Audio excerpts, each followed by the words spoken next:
وقضى ربك ألا تعبدوا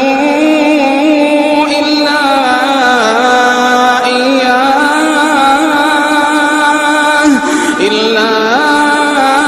إياه وبالوالدين إحسانا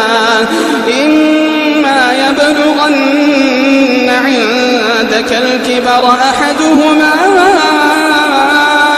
أو كلاهما فلا تقل لهما أف ولا تنهرهما وقل لهما قولا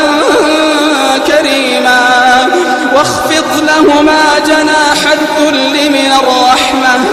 وقل رب ارحمهما كما ربياني صغيرا وقل رب ارحمهما كما ربياني